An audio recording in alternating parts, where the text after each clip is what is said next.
Hello everyone, welcome back to my channel. तो friends, आप सभी का फिर से स्वागत है मेरे चैनल पर। तो फ्रेंड्स, आज मेरा दिन उतना ठीक नहीं था। मैं आज अपने ड्यूटी की तरफ जा ही रही थी कि मेरे साथ एक बहुत बड़ा हादसा हो गया। वो ये था कि फ्रेंड्स, मेरे स्कूटी का एक्सीडेंट हो गया और मैं बीच रोड पे इस तरह से गिर गई थी और तभी मुझे बहुत ही दर्द हो रहा था और मैंने सोचा कि मेरा तो चलो अब हाथ या पाँव तो मेरा टूट ही गया और मुझे बहुत ही दर्द भी हो रहा था तभी। उसके बाद मुझे कुछ लोगों ने हेल्प किया और उसके बाद मेरे हस्बैंड आए। फिर मैं हॉस्पिटल गई और मेरा एक्सरे हुआ और मैंने सोचा मेरा हाथ तो टूट गया होगा क्योंकि मेरे हाथ में बहुत ज़ोर से दर्द हो रहा था। लेकिन एक्सरे में ये निकला कि मेरा जो इंटरनल ब्लीडिंग हुआ था, थैंक गॉड मेरा हाथ नहीं टूटा था। तो फिर हमने डॉक्टर को दिखाया और डॉक्टर दिखाने के साथ साथ हमने सोचा क्यों ना जड़ी बूटी भी किया जाए ताकि मेरा हाथ जल्दी से ठीक हो जाए। तो फ्रेंड्स, मैं आप लोगों को बताना चाहती हूँ, कालिम्पोंग में 18th माइल पर यहाँ पर जड़ी बूटी का मतलब जो होता है ना, जड़ी बूटी, जंगल की जड़ी बूटियों से भी जो है मतलब हम लोग ठीक हो सकते हैं। तो हम लोग यहाँ पहुँच गए थे। ये गोले किस साल है, 18th माइल यहाँ पे लिखा है। ये अलगरा के साइड में पड़ता है। तो हम लोग यहाँ पर आ गए और मैं आप लोग को थोड़ा सा यहाँ पे दिखा देती हूँ ये कैसा है। यहाँ पर अंदर चलकर यहाँ पर बैठने का जगह है, वहाँ पर मैं बैठी हुई थी, मैं दर्द से कराह रही थी।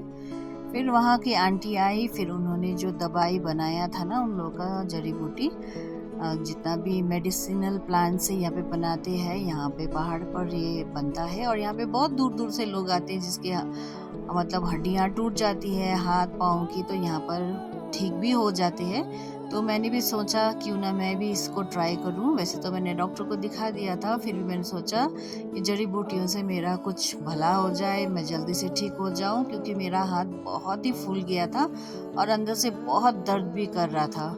और मैं आंटी को पूछ रही थी कि यहाँ पर नहीं लगाओगे, तो आंटी ने बोला नहीं वहाँ पर नहीं लगाते हैं। फिर आंटी ने अच्छे से पट्टी लगा दी मुझे, है ना। और मुझे ना मतलब जब पट्टी लग रहा था ना, मैं मतलब अंदर ही अंदर दर्द से करा रही थी क्योंकि बहुत ज़ोर से दर्द हो रहा था। जैसे कि डॉक्टर ने बोला था कि मेरा ब्लड जाम हो गया वहाँ पर और मतलब इंटरनल ब्लीडिंग हुआ था। थैंक गॉड मेरा हड्डी तो नहीं टूटा था लेकिन इंटरनल ब्लीडिंग हो गया था और इससे भी बहुत ज़्यादा मुझे दर्द हो रहा था। और इस तरह से आंटी ने पट्टी लगा दिया अच्छे से और उन्होंने कहा कि 7 दिन के बाद फिर से तुम दोबारा यहाँ पर आ जाना और फिर मैं इसको खोल के देखूंगी और अगर ये ठीक नहीं हुआ है तो फिर से दोबारा से आपको फिर से ये लेप जो बनाया है ना, वो लेप लगाकर फिर से मैं पट्टी कर दूंगी। तो आंटी कह रही थी। फिर उन्होंने अच्छा देखिए मैं कैसे दर्द से ना मैं मतलब मरी जा रही थी, इतना दर्द हो रहा था। आप समझ सकते हो फ्रेंड्स, जिसका कोई एक्सीडेंट हुआ है और आपके किसी भी बॉडी पार्ट्स में लगा हो तो मतलब आप समझ सकते हो कितना दर्द होता है उस इंसान को।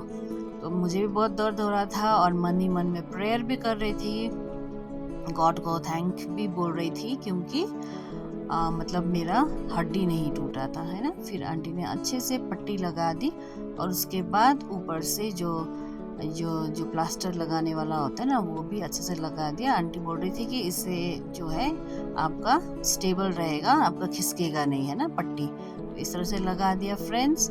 और आप लोग भी मेरे लिए प्रेयर कर दीजिए ताकि मैं जल्दी से ठीक हो जाऊं।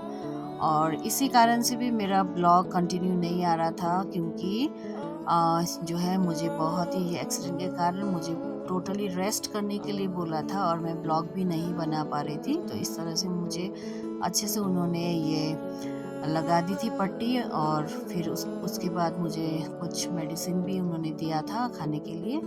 तो मैं वहाँ से सारा कुछ लगा के मैं आ गई। और फ्रेंड्स, मेरे लिए आप लोग प्रार्थना कर दीजिए, आप लोग के प्रेयर रिक्वेस्ट में मुझे भी रख दीजिए ताकि मैं जल्दी से ठीक हो जाऊं और फिर से आप लोग के लिए अच्छे अच्छे ब्लॉग और रेसिपीज़ वाली वीडियो लेकर आऊं। तो thank you friends, thank you for watching.